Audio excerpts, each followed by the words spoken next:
What up, Instagram? Mo and Bro here, doing some stuff with fitness and things after you had a horrible workout today. You still look like the blood hasn't returned to your face yet, man. You're still a little pale. It wasn't that bad. It looked horrible when you were on that damn skier. Oh, skied, it wasn't bad. It was everything before. Everything else leading up to that? No, that's what I always do when we have a programming at the gym. Like, say I work out at 4:30, and then I'm going up to I'm training the next class. That's what I tell them at the whiteboard. Like, they see me, like, flopping around on the ground, like, not functioning. And I'm like, I'll go through the whiteboard stuff. And I'm like, guys, look, it's not that bad. I was just overdramatic, overheated. But, yeah. And they're like, no. It was definitely one of the sneaky ones. But really fit people won't have a problem with it. So basically you're telling me don't do it. You can. We'll just have to shave some reps back. Nothing wrong with that. Yeah. All right, but today we're doing this live because we're going to talk about some stuff that happened this week in the world of CrossFit. We're doing something new. Oh, yeah, doing Instagram Live, and then we'll later turn this into a Instagram TV. IGTV. IGTV mode. Come on, Thank you, Jenna. Get with it. Yeah, she's the one behind the camera. Why don't you get your... You hear that third voice? There you go. Not that I want to actually hear you talk, but... So funny. So trying something a little bit different today on this lovely Sunday afternoon. So this week, there were a couple of messages sent out by CrossFit HQ. We're going to talk about the first one. And this was an email sent directly from CrossFit. And if memory serves me correctly, during your 5 years as an affiliate owner, on average, you only get 2 emails a year. Yep. One 6 months after you renew your affiliation fee, and then one right before your affiliation fee is due. And then they keep sending you that every month until you pay it. Okay. So it's like an auto-generated email, but it's not something like they've crafted it, just like copy-paste. Like, hey, bro. Yeah. Thanks for 5 years, 15 G's. Thank you. So essentially, you've received a total, well, excluding the issues that you had with your name and all that, you've probably received, we'll say, roughly 10 emails from HQ over the course of your relationship with them. But in this week, you actually received 2 emails. Well, or one and a half. Yeah. Okay. Yeah. So if you want to speak on behalf of gym owners, tell us a little bit about that email that came from HQ. Well, I definitely want to speak on behalf of gym owners. There's some crazy-ass gym owners out there. I'm going to speak for myself, though. As soon as I got this, I sent it to our Facebook chat, and I said, looks like the open numbers are going to be really down this year because this is the first time I've ever got an email from CrossFit HQ. And they're talking about the open. Yeah. It's never happened. It's never happened since I've started. In 2011, when the open first started, you've never had anyone prodding you to try and help generate traffic. No, and think about this. Arm & Hammer, who did a really good breakdown on this, he was an affiliate owner for 5 years previously. So before me even, he never got an email. So it just shows you CrossFit HQ don't send emails out. So when I got this, I was like, did I win something? Yeah. No.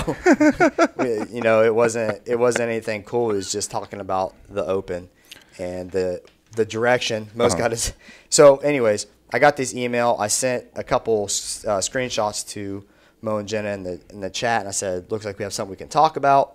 And then I forwarded Mo the email that I got from HQ, and then he sat down with some scotch and glasses. Some scotch in my glasses. And I proceeded to read.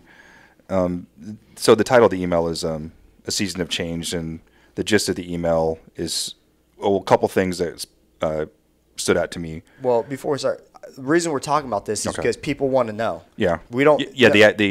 For people that aren't inside the loop like you, as far as an owner, I mean, I have some friends, around the country that are owners and coaches and stuff like that. So we kind of sometimes forget the information that we hear. So this is an opportunity for us to share with you guys. It opens next week, and usually by now we're getting blasted. We've been blasted for a month of open content typically at this point. Yeah, a year ago. Yeah, and we're getting nothing, and we're receiving nothing. So that's why I sent it to Mo. Which is very odd from our perspective. Very odd. So I thought it'd be cool to talk about it and then see what everybody's perspective was. So the first thing that kind of stands out to me in this message is they talk about how many gyms have registered for the CrossFit Open. So there's roughly 15,000 affiliates worldwide, and comments that over 13,000 boxes are participating in the Open this year. Now, the odd thing about that statement is generally when they're talking about participation in the Open, they actually Number-wise. identify the number of athletes Right. that are registered for the Open. So that was the first thing that kind of made my eyebrows perk up. Yeah, typically, if you go in previous years, they would say last year we had 350,000. This year we're looking for 400,000. Which last year was 450 400 to something. 450,000 people did the Open. Now you fast forward this year. Now they're talking about, well, we have 13,000 affiliates. Well, they're not talking about the numbers number now. of people, yeah. And I told Mo it makes sense because typically we would have 50 plus sign up for the Open in our gym. In your gym, yeah. In our gym alone. And I bet you we have 10 or less that actually sign up for the actual Open this year. And Which is, Yeah. which is, it's a huge. We're on a small scale. Take a 300 member gym. yeah, and you cut out what you break it down to 20% registration. Yeah. Somewhere around there. Yeah, that's a lot of money. Yeah. That adds up. And one of the things that first made me think about this in terms of athletes talking with their pocketbooks was during the team series this year. Okay. That was right after all these announcements and changes were made. And I think Right. Angie commented when she looked at the number of people that had registered, it was significantly lower than last year. I don't remember the numbers, but Not only significant. Fuck. I can't edit this out. Not only was it lower, Mo. The quality athletes was lower as well. So your when you look at the numbers. higher tier athletes weren't doing it. Okay. Like, typically everybody would do the team or team series. Yeah, because you had Rogue. They had Rogue Black. They had like a couple iconic, I guess you could say, CrossFit gang OGs that were combining to form these teams for the team series. And they weren't doing it this year. Yeah. I mean, I don't know about Rogue, but I'm saying the real big names that always do it weren't doing it. Okay. Which was weird. That was the first, and I said something to Mo about that. I was like, shit, the number of teams that are doing this compared to last year is a fraction to what it was. So, and the next piece that kind of jumped out to me is one of the messages that we've been hearing routinely is that CrossFit is getting away from regionals. Obviously, most of you, I would assume, know that by now. And they were commenting that, well, this is going to create opportunities for other fitness entrepreneurs to take part in the competition aspect at a higher level. So it says, and specifically mentioned affiliate-run competitions around the world, such as the Filthy 150, Wadapalooza, and countless others, were born and have thrived by serving the needs of local athletes and fans of all caliber. But later on, it goes to say that our interest is to grow the sport by creating opportunities for others. That means standing back more often and inviting entrepreneurial-minded events and media producers to step forward. For volunteering. Like you're wanting to open the doors for entrepreneurs, but you're not going to pay them. You just want them to volunteer. Well, right? and that's that's another subject. It's much deeper than that. And we'll cover that in another video. But when you look at... Well, what Jenna was just saying, we can touch on it. They're going to outsource things, but when you outsource it, they still have to pay somebody. Pay somebody. CrossFit HQ is basically going to get paid for doing nothing. Yeah, and that by outsourcing all this stuff, it lowers the financial responsibility for CrossFit proper. But in what their logic behind that is saying, they're going to give other people opportunities. Now, but those opportunities are financial. Yeah. Just like we talked, Mo and I was talking, if I want to run My Bloody Valentine powered by CrossFit, okay, I can do that now. Well, let's back it up a little bit. So since we're already there, just talk about that part of it. When they were saying the competition fee or something like that. So basically, CrossFit's going to open it up to any gym that runs a local competition. And if they want to use CrossFit in the name of the competition to gain more interest, you can do that. But there's a $3,000 fee per event. So in essence, $3,000 right off the top if I want to use CrossFit in the name of my competition, which you could never do before. Correct. Right? So, yes, CrossFit is, in essence, they're doing far less, paying far less, and probably going to make more money because... Well, their margins are going to be significantly higher because they're not going to have expenses. Yeah, because only 10 people work for HQ now.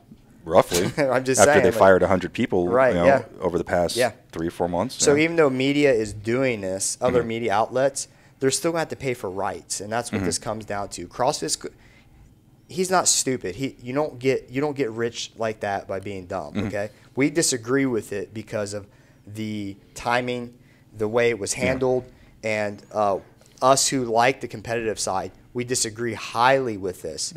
And as a business side, he probably made the best move because he's not stupid. But just because he made the best move for him doesn't mean that everybody's going to agree with it. And whether or not it was the best move for him, the biggest part I have to get over is the timing of all this. Now, to me, I've worked for pretty large organizations, being in the military. That's pretty big. Pretty big, yeah. World's largest airline corporation.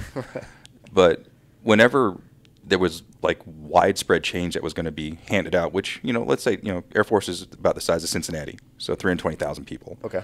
So, and that's about half the people that registered for the Open last year, right? Not half. 300. Oh, okay, yeah, like 75%. Okay, my bad. So when an organization that was smaller than the Open takes deliberate steps to introduce change, when an organization bigger than the Air Force is making these changes, what appear to be after the fact, strikes me as odd and leads me to believe that maybe this wasn't as well thought out as they're trying to make it appear. Well, Mo and I had talked about this a long time ago, and we're only talking about it now because of the email I received, and then the email was sent to Morning Chalk Up by the CEO. When all this came out... CEO of CrossFit. The CEO of CrossFit, yes. Released the email to Morning Chalk Up. And when this all happened, first thing I thought was like, they're not prepared. This is literally, it's off the cuff. It's just, it's unorganized. They don't know the next step. That's why the rule book took forever to get, because they didn't have a rule book, okay? They didn't have and while not having a rule book present, they threw their first sanctional event. Yes, they threw the first sanctional event. The sanctionals weren't all set up, okay, because they won't go into full effect until next year. The information that's the second head scratcher. Right. Yeah. The information being leaked out was tardy in comparison to normal. Like, you have the Open, and then after the Open you have sort of like the Open in your review with Dave Castro, where you kind of, it usually gives a breakdown. You see the new changes, and that's usually during the team competition against the, they have Team USA. The Invitational. The Invitational. That's when that usually happens. So there's no Invitational. There's no breakdown. Dave Castro went black, removed all of his friends, stopped posting anything about CrossFit and, all his selfies with Brooke Wells. And he just totally disappeared. So, and then now. And then since CrossFit has made their media section so robust, we were conditioned to look at, games.com, their Instagram page, their Facebook page, Dave Castro's page. So we were conditioned to be corralled to go to these certain outlets for information. Because really nobody else covered CrossFit except for CrossFit. Yeah. And that'll be a subject for another video. But once we were all conditioned to think in that path, and then it was cut off, we were all just sort of like looking around like, hey, dude, did you hear anything? Jenna, did you hear anything? What's on Reddit? It was really bizarre. And generally, when things appear that disorganized, it's because they're disorganized. Right, and it totally makes sense to me, because I've said in previous podcasts that we've done, when I went to games, the biggest thing that stood out to me was how unprepared they were. They didn't have, day one, they didn't have water for the athletes. They didn't have food for the athletes that they said. So in the judge's briefing with the athletes, we go there and the question's asked, hey, will you have food for the athletes for in between events, or do we need to bring our own? And they're like, no, we'll have small snacks, like fruit, nuts, some type of protein, but we'll have that available for the athletes, and we will also have a section of stuff for the coaches. You go, so you don't prepare anything, right? So you come in, you walk in there with your backpack, and that's it. Yeah, because everything's going to be fielded for you. You go in, there's none. There's zero food. There's zero water. They had one ice bath tub for what, 60 athletes? Yeah, roughly. Yeah. And not only that, male, female mixed with that, and it's like the fire festival, but for CrossFit. It's horrible. Like, okay, and then nice comparison. And then you freaking, so you have no food. So now you got to, in between your 3-hour break, you got to get food. You got to figure where can you get food? What kind? So you And there were no trainers either. You said right? There was Arosty was there, but the only thing they offered was K-taping. They offered no therapy, no needling, no chiropractic. It was just. It was like if your arm's falling off, we're going to K-tape it. If your leg's falling off, we're K-taping it. And I'm not shitting you, Mo. Yeah, nah, you've told me this story before. People were coming out of there, and half their body was taped up. I was like, I was like, Alina, you ain't got to worry about this one. She can barely walk out, and half her body's taped. She has more tape on her body than what she weighs. She's got her body. You ain't got to worry about beating her. Like, she's done. Like, it was a joke. We got any questions?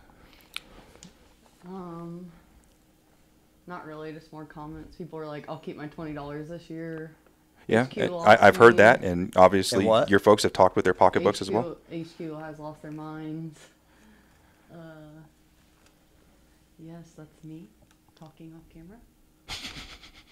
Well, I think that what's interesting about this too is we've talked about it in programming. We've talked about it in your culture that you can't segregate your members. Okay, so in all honesty, I'm not going to games. Okay, sorry, but it doesn't mean I don't like the aspect of CrossFit. Mm-hmm. Okay, so what CrossFit HQ has done is they release zero information. They've taken away things that we enjoy as CrossFitters, something that we look forward to, giving us no reason to do it until months after this is all happening. Like, we heard a rumor there was not going to be regionals, but it wasn't confirmed until way well late. After, yeah.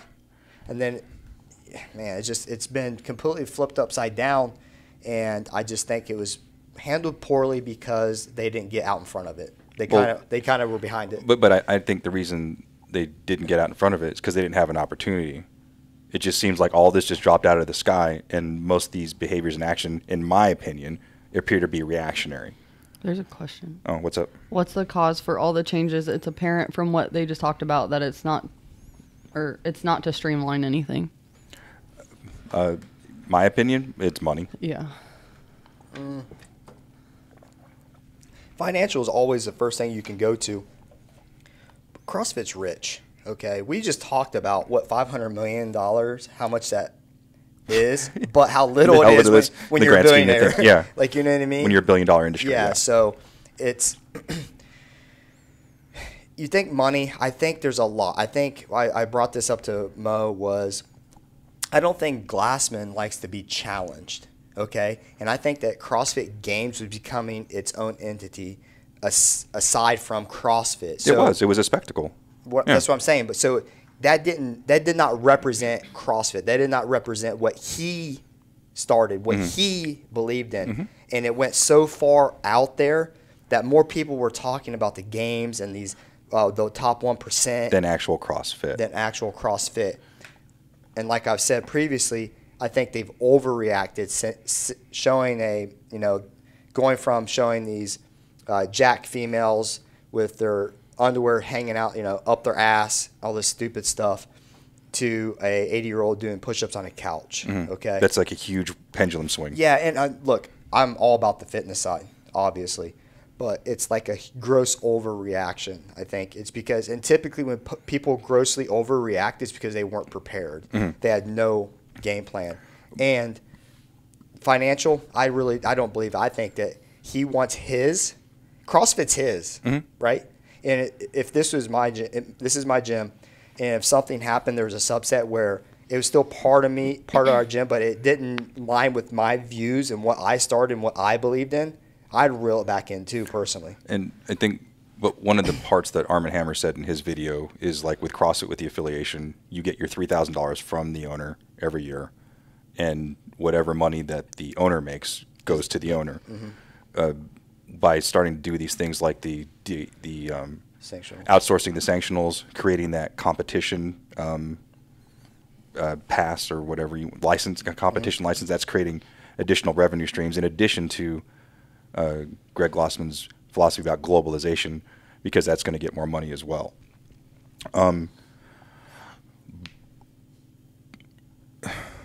cause a change not to be streamlined anymore. But also, for those of you that aren't aware, Greg Glassman on multiple occasions in the past has verbally said that he doesn't really care for the games. And he's also said that the games are not CrossFit. And Which they're not. They're not. And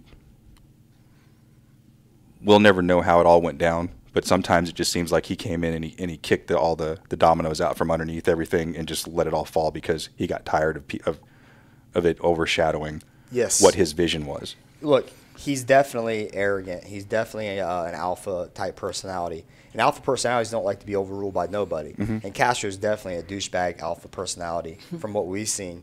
And I think that him overshadowing what Greg Glassman started, but also trying to overshadow what CrossFit really is. CrossFit is not games. CrossFit is not regionals. That's a spectacle for your top people who want to take that competitive side of CrossFit serious. CrossFit happens every day in affiliates, and I think I think it's almost like a power struggle. You see it all the time in other businesses when there's you see it in actually CrossFit owners. I think when there's two or three owners in a gym, 90% of the time I've seen a power struggle. I've seen Mo wants a rower and I want a bike. Well, and then the third person was a skier. Now, what do? We can't buy all three. Or even when you see like a manager or a lead trainer, have a philosophical disagreement with the owner, and then what do? They go and they start their own gym. I don't think it will ever go back that way, though. I don't think when you think of CrossFit, I don't think you're going to think of an 80-year-old getting up and off the couch because it's been blasted through the media for so long about the CrossFit Games or like elite athletes. Like, I don't know, maybe later on, but I don't. And I think you're right. CrossFit, it's like too far gone. Yeah, I think they're trying to retract it. Like you said, the pendulum swung the exact opposite direction. Completely opposite direction. Very quickly. Because here's the thing. People on the affiliate forums, which I take everything with, like, not just a grain of salt, like a bag of salt because it's so bad typically. These people are all so happy, like, screw CrossFit Games, screw these elite athletes. I sent them another message. Yeah, we don't even put RX weight on our board. We just let people walk in and whatever they feel like lifting, that's what they lift that day. If they feel like lifting 85 pounds and that person feels like lifting 135 pounds, it's whatever they feel they want to lift that day. That's how they run their gym now. Zero structure. Mo doesn't want to lift heavy today, even though it's part of the workout. So he can pick 75 pounds. I mean, that's another extreme of a gym. But they're happy about this. They hate the games. They hate that side of it. They say it keeps people from joining their gym. But one thing that you commented on about, the power struggle piece between those two, Castro and Glassman, but at some point, Glassman allowed that to happen. Yeah, but yeah, I mean that in essence, it's his fault. I mean, he's at the top. So what you tolerate, you allow to happen, and that's what happened. I think in this case, and again, I don't have any inside information. This is just making assumptions based off my knowledge of psychology and human behavior. Well, he's too busy battling the whole sugar thing with Coke. Yeah. You know what I mean? He got distracted. Well, you know how that is. Yeah. I've seen owners do that. They have a gym, they get it going, it's somewhat successful, and then they start a side project, and then it takes away all their information or all their energy. Imagine if I invested all my time into the podcast or into just programming for other people, and I didn't invest into the gym. The gym would suffer. So I think what happens is he trusted Castro. It was going well. They're getting revenue actually coming in. You had CBS was a lucrative deal, ESPN to broadcast this, okay? So they're getting some money. But then when you have an idiot, Castro is spending $1 million in Brazil to rent out the Olympic Coliseum to have regionals there when you have less than 100 spectators there and all your equipment gets stolen. Lost because of a general strike. Gets stolen in essence because they never got it back. Yeah, I talked to somebody from Trueform. He said he's still missing all his runners. Yeah, all their equipment got stolen, so they had to go to these affiliates, and these regional athletes they had to modify one of the workouts because they didn't have the runners. And they're using rusty barbells, like the equipment was falling apart. Yeah, the boxes all had different branding on them, which in essence, CrossFit is cool because the community came together. In $1 million building, though, Mo. Yeah, like $1 million. Spent that much money on all that. Right. I mean, but you have junk. I think when you make bad decisions and you're trusted with something, that's what ends up where the person who does overrule you, which is Glassman, he says, look, you're an idiot. Like, you should have never done this. He already hated the games where it was going. He's already butted heads with Castro because Castro is just like, that's all he cared about. I mean, honestly, how often do you see Castro post anything about local affiliates, except he does visit? Yeah, he does drop in. He does drop in. I'll give him that for sure. But besides that, everything else is games, his little clues. It's all about him. It's all about the games, all about the top competitor. Like, you know. But to his credit, he had us all reeled in, though, because we were all following him to see what was going on. I didn't. I can't stand him. I mean, when it came to the games, though, or not the games, but regionals. But think about this, though. But you have to, because the only coverage you have is from limited. CrossFit. Yeah. And what I thought was interesting about the Arm & Hammer thing was no one ever criticized CrossFit. That was part of like the. That's one of the things he said is that because all the media was produced by CrossFit, you weren't going to get anyone disagreeing with CrossFit on like the after shows or any of the interviews like that, because the moment you did, because historically anyone that ever spoke up against CrossFit They're gone. was waxed. And if you're not familiar with any of that, go ahead and Google the Black Box Summit for those of you that are newer to CrossFit. That's kind of like one of the major turning points in the early days of CrossFit, when people started to keep their mouth shut. Yeah. Because they were scared to speak out against because they love their job, and they knew they were going to get canned. And that's the thing is, I think having the media open now is definitely going to offer some criticism. You have to be able to be ready to accept it, because there is some. But I got a little curveball for you about all this. So there's a couple people, and they're pretty respected, and they were talking that, and I'm not saying this is going to happen, but to them, they feel that this is all being done because CrossFit's going to look to sell. Yeah, they're going to sell the games. No. Like everything? Yep. I've also heard people speculate that they're going to they've already mentioned that they're going to outsource everything to include the Open and the games. They're going to sell it, and it's going to be the Amazon CrossFit Games. You know, they sell it for a couple $2 billion, you know, and walk away. Yeah. And also looking at it, this becoming like a professionalized sport, and giving athletes the opportunity to actually make a living. You know, I think the analogy that someone gave me was like almost like the X Games. Before, you had all these people that just sort of competed just for fun, and then the opportunity came for them to professionalize this. And maybe that's next in a few years. Got a couple more questions. Patty Mac, should CrossFit keep Castro around, or should Glassman keep Castro around? If he wanted to fire him, he would have fired him already, I think. I think he'll not do it anymore.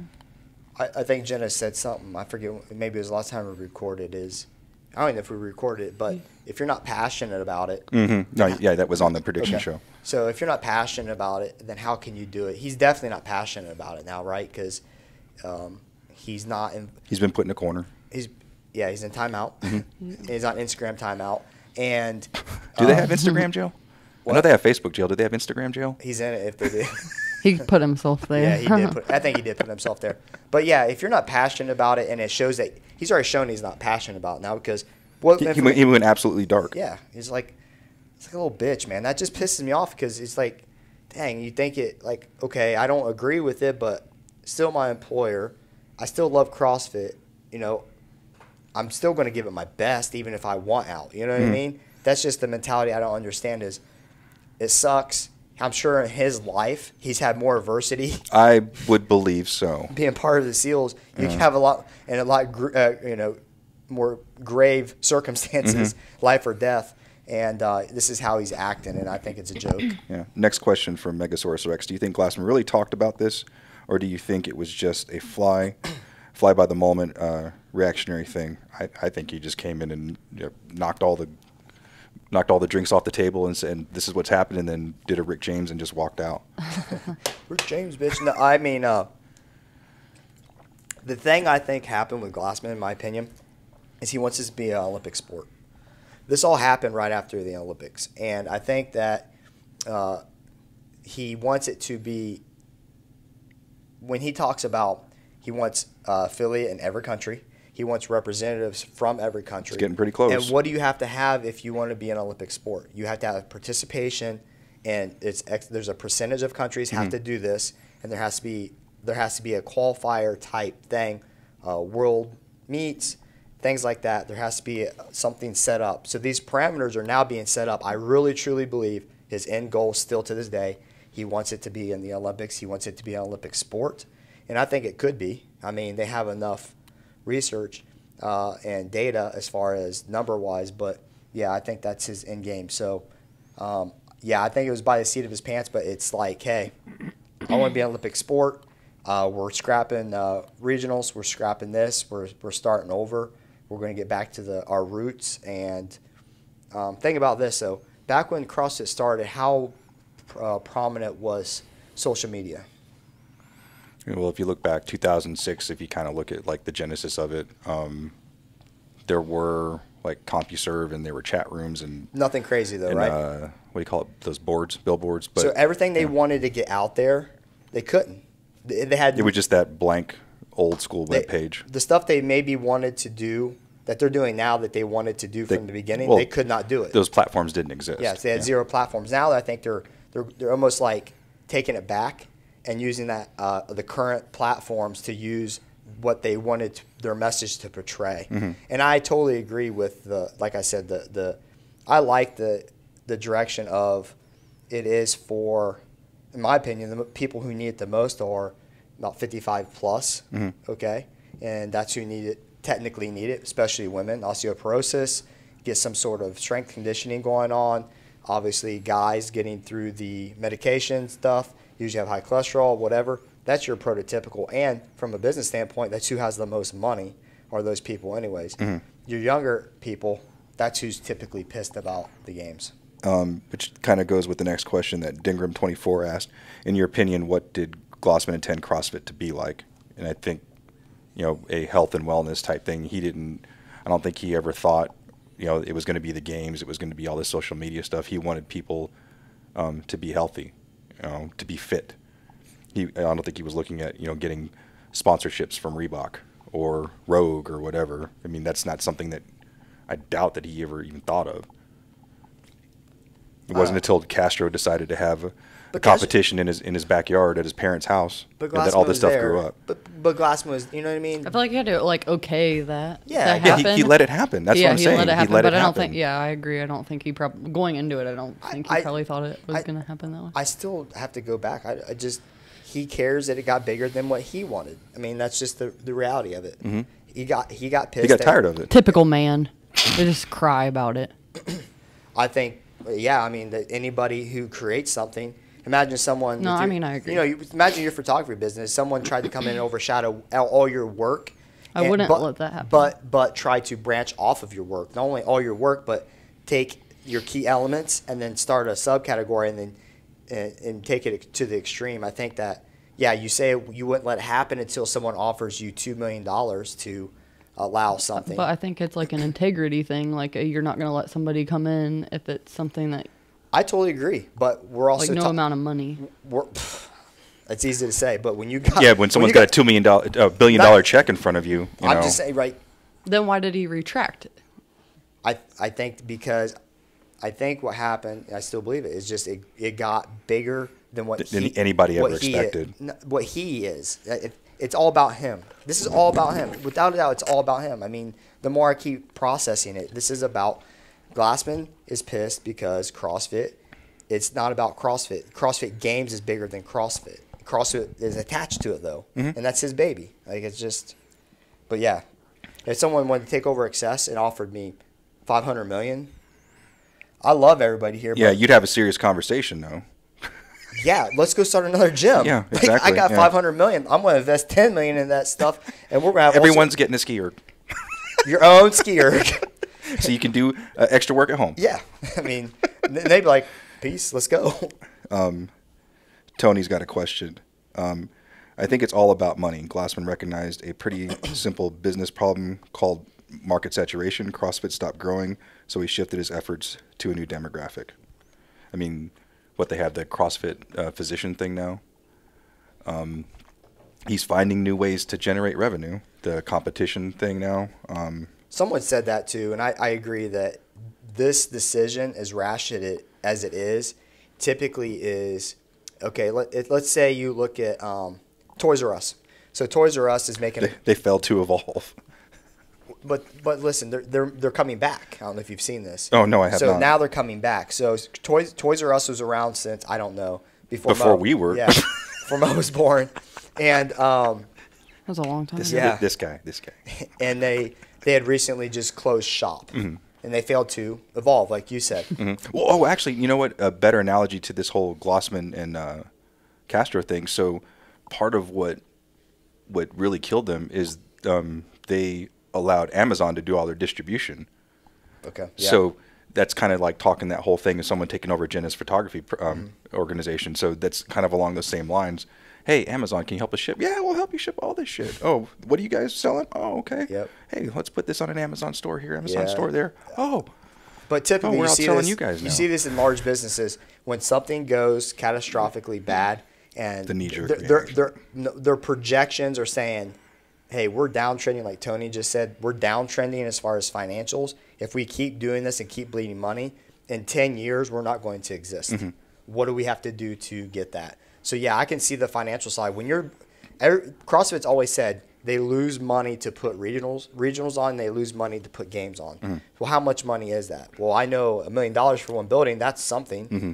And here's the thing too, like Genetti at the Arnold, for him to get things done, it was going to cost him, I believe, at one point, $300 for them to hang at one banner. Oh, because of the venue. You have to have someone do it. Because of the convention Yeah. center. Someone that works there. So that's on a small scale. Now imagine what they charge CrossFit. You know, If you've never seen regionals, there's banners like for your ass, like all around that place. but they may have. I'm just saying. But they may have more leniency. But I'm just saying. You know, when it's a bigger fish. Yeah. You get bigger chunks out of that bigger fish. Yeah. And I think that's what happens is you nickel and dime. 30% is still 30%. Yeah. Right. So. Meg's got another question. If Castro broke off and started his own thing, do you think it would be bigger than Glassman's CrossFit? Yep. I really think that's going to happen. It's inevitable. It was in my prediction show. Yeah. It's inevitable. That was one of my predictions. I think it's inevitable that it will happen if Contractually, yeah. If you can do it. Well, I think he's intelligent enough to navigate whether he just waits his time out.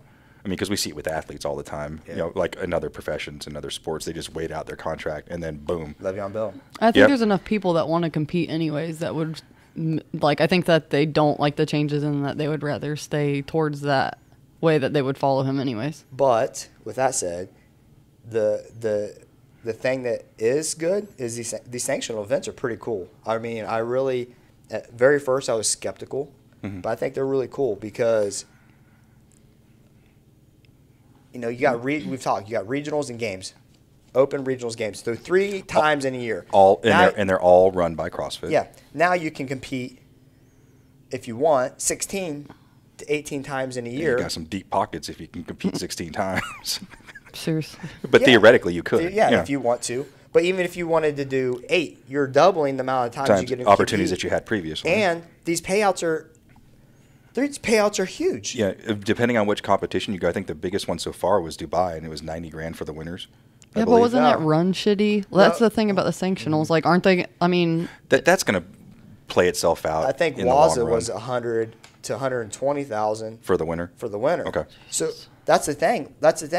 For you to get $100,000 at games, you Yeah. have to go through the open, make it through regionals, and then you have to place in the top 5. In theory, all you had to do was exercise for a weekend, and you won $100,000. yeah, I mean, that is so crazy to that's think theory. about. Yeah. Now I need to imagine, step up my game. right? What am I doing? Imagine this though. Like now you have the opportunity to do this every other month. Pretty much. Matt Right. Frazier. We need to get off here and go work out. But I'm saying Matt Frazier Yeah. though, if this dude wants to really make bank, he's Yeah. going to make more money through these sanctional events. Not only that, we talked about the sponsorship opportunities. Now, Because now you don't have to wear Reeboks all the time. no, you can wear his his Metcons. Yeah. And that's the thing is now he could win. And Sam Briggs already won 2 of them. She's making bank. She's made more money in 2 years than she did. She's like the last 5 years. No, than she did when she won the games. I'm saying the last total 5 years of working out. And that's some of the things that, and we've talked about that, and I've heard this from my friends that are coaches, is like, this is going to create the possibility for people to fund their lifestyles by competing, because you don't have to win. No. But if you go to 6 competitions and you podium or you finish in the top 5, you're getting some scratch. I think you got $50K if you're in the top 3 at these sanctional events. And here's the thing, you're competing like you go to regionals, you go to games, and you have to look at the type of workouts. They're kind of like, if it's in your wheelhouse. Yeah. But now you have and like Colleen Foch, like for her to go to Wodapalooza is absolutely smart, because she's a collegiate swimmer. She's gonna crush, because at Wada they're gonna get in the water. We're swimming, Yeah, she's gonna crush that. But in order to swim and CrossFit, you have to get through the open, get through regionals, get and then to the games and then, hope. And hope that there's gonna be swimming, but it's one event of like 16. Yeah. So it doesn't really matter. But you have a 3-day opportunity that you can crush an event, do well in the other 1 or 2 that day, and then kind of be consistent. Now you're winning bank. Like, it makes more sense to me. And it's in Miami. Like, it's not that. Who doesn't want to go to Miami in January? We're talking costs, right? We're talking maybe a $300 plane ticket versus $1,000 to go to Dubai for 3 days. Yeah. For 3 days, you go to games, you're going to pay about $500 a ticket, okay? And you have to be there a week of hotel, okay? Week of food. Yeah. Week of not working. Now you get to go on a weekend. Shit, you take 1 day off, compete, get there Friday, work out Saturday, Sunday, or work out Friday, Saturday, Sunday. Back to work on Monday. Making 50 G's. I'm kind of getting mad a little bit, honestly. But Jenna, it's like you go and work, you win one, you play second, and you don't have to work the rest of your year. Yeah. Like, I mean, of all the things that I'm like irritated about with what's happened thus far, I think that is the one brightest positive that I've identified to this point, is that it's creating opportunities for athletes to become better athletes, I guess, for lack of a better term. Because if you can win a couple of these events, maybe you can quit your job making, $20,000, $30,000 a year. well, win one event. You don't have to win a couple. Well, depending on what it is, but yeah. I'm saying if you're making $100K and they take away half of it, you're still getting 50 G's. Like, to get $50,000 up front, I mean, whatever. I can't wait. Wally said, "Is this Jenna and Friends podcast?" Yes, Wally, it is. Thanks for joining in. Wally. Welcome to my podcast. Oh, my. All right, we're getting close on an hour Well, here. speaking so of Wally, we're hey, about to Wally, get why don't shut you down. talk to your boy Rich and tell him to stop sitting down during this podcast? Tell them to stand up. Even when we're doing videos, we're standing up. We're the fittest in podcast. That's a new hashtag. Fittest in podcast. Fittest podcast. I didn't feel fit after today's workout. Like a little bitch.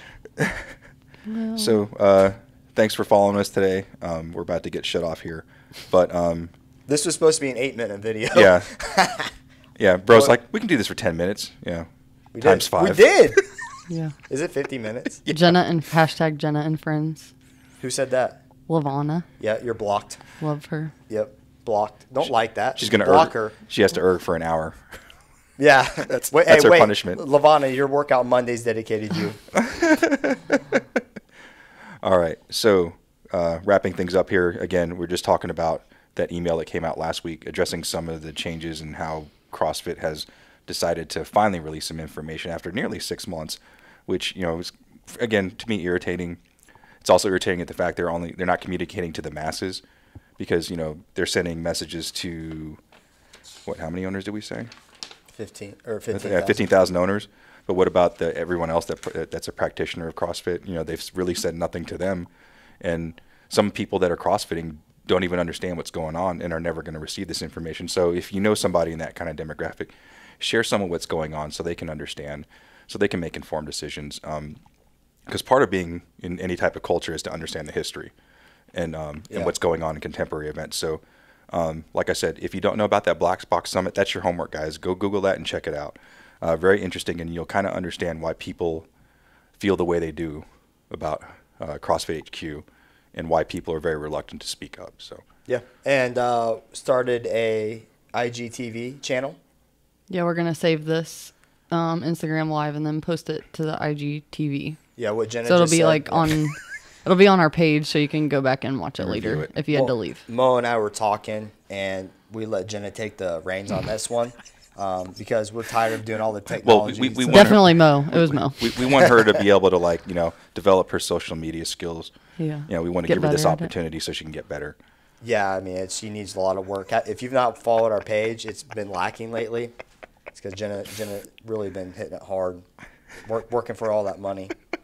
Got to get that bread. You better go train so you go win that 50 G's, Yeah, bro. yeah. Hashtag back Jenna. All right, guys. This brings this first video We're being this episode close to a to you, close. though. Yeah. Okay. Hey. Hey, Wait, girl. we got to do the prom picture. That looks beautiful. We're out, guys. See you guys.